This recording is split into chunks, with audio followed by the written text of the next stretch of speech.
Bismillahirrahmanirrahim. Assalamualaikum warahmatullahi wabarakatuh. Kami akan menjelaskan materi tentang hadis ditinjau dari segi kuantitas dan kualitas.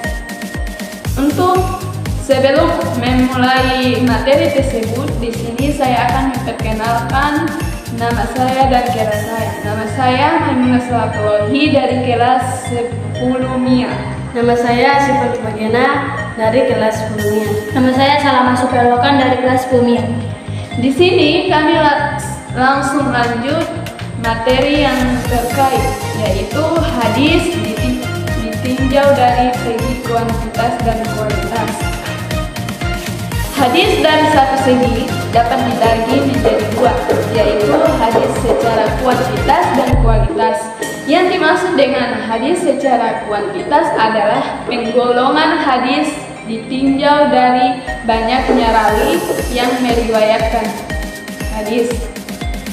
Yang dimaksud dengan segi kualitas adalah penggolongan hadis dilihat dari aspek diterima atau ditolaknya.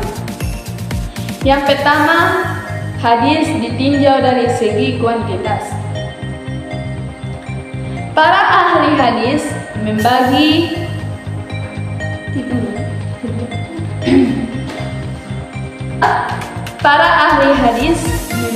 hadis menurut jumlah rawinya terbagi atas dua, yaitu hadis mutawatir dan hadis ahad.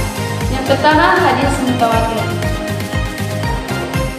Kata mutawatir berasal dari kata mutawatir secara etimologi atau secara bahasa berarti muttabiq, yang artinya yang datang berturut-turut dan tidak ada jarak. Secara terminologi, hadis mutawatir adalah hadis yang merupakan tanggapan panca indera yang diriwayatkan oleh sejumlah besar rawi yang menurut kebiasaan mustahil mereka berkumpul dan bersepakat untuk berdusta. Ciri-ciri hadis mutawatir. Fuad Abdul Baqi dalam kitab Sahih Bukhari Muslim menyebutkan sejumlah kriteria dari hadis mutawatir sebagai berikut. Yang pertama, diriwayatkan banyak perawi. Para ahli hadis berbeda pandang perihal jumlah minimal perawi hadis mutawatir. Ini Abu Taib berpendapat paling sedikit 4 orang perawi, sedangkan Syekh Muhammad Tahan menyebut 10 orang perawi. Yang kedua, jumlah banyak orang yang meriwayatkannya. Ini ada pada semua tingkatan sanadnya. Yang ketiga, menurut adat mustahil para perawi sepakat untuk berbohong. Menurut adat mustahil sepakat untuk Menurut adat mustahil para perawi sepakat untuk berbohong, lantaran mereka berada di negeri atau bangsa yang berbeda. Yang keempat, sandaran hadis dilakukan menggunakan panca indera, misalnya pendengaran atau penglihatan, sehingga kalimat hadis seperti kami mendengar atau kami melihat. Untuk pembagian hadis mutawatir, para ulama mengemukakan dua jenis.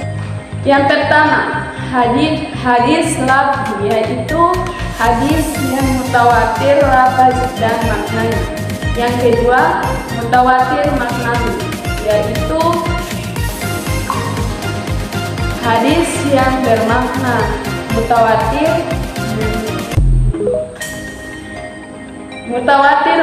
Yang kedua, mutawatir maknawi, yaitu hadis bermakna mutawatir sementara lafaznya tidak ada. Syarat-syarat mutawatir. Hadis mutawatir harus diriwayatkan oleh sejumlah besar perawi yang membawa keyakinan. Yang kedua, berdasarkan tanggapan panca indera, yakni bahwa berita yang mereka sampaikan harus benar-benar merupakan hasil mendengar dan penglihatan sendiri. Seimbang jumlah para perawi sejak dalam tabakat atau lapisan.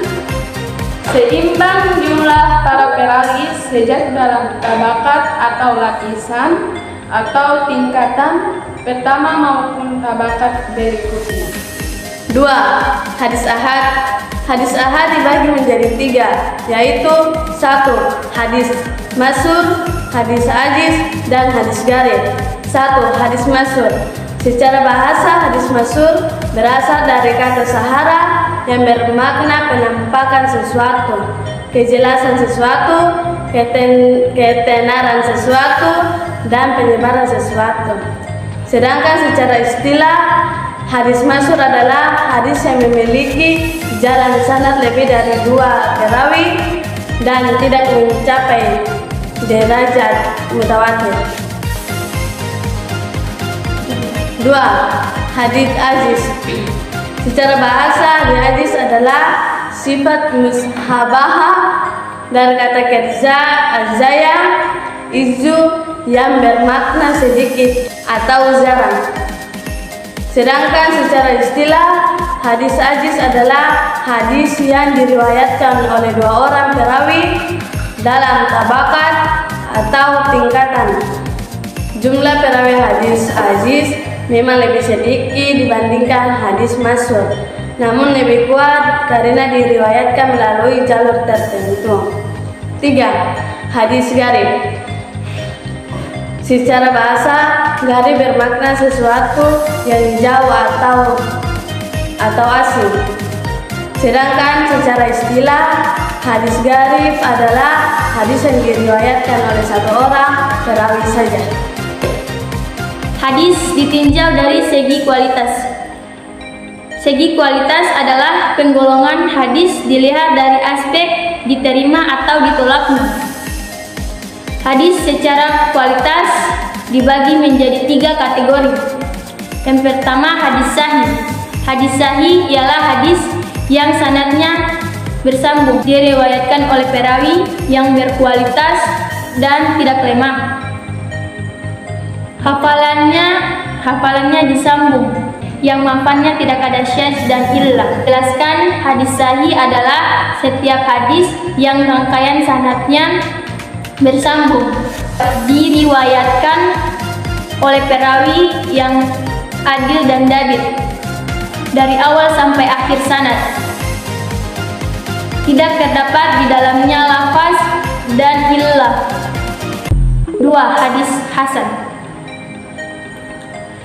Hadis hasan hampir saja sama dengan hadis sahih, yaitu hadis yang rangkaian sanadnya bersambung.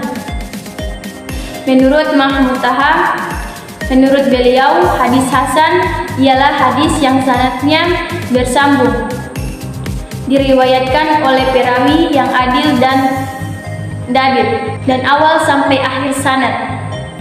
Terdapat di antara syadz dan illah. 3. Hadis dhaif ialah hadis yang tidak memenuhi persyaratan. Disebutkan hadis hasan adalah setiap hadis yang kualitasnya rendah dari hadis hasan. Hadis hasan adalah dhaif, dan hadis dhaif memiliki banyak ragam. Ya, itu saja materi yang bisa kami bahas, yaitu materi tentang hadis ditinjau dari segi kuantitas dan kualitas. Mohon maaf apabila ada kata dan kalimat yang salah yang berkenan di hati kalian, mohon dimaafkan. Ulang dari kami mohon maaf. Wabillahi taufiq wal hidayah. Wassalamualaikum warahmatullahi wabarakatuh.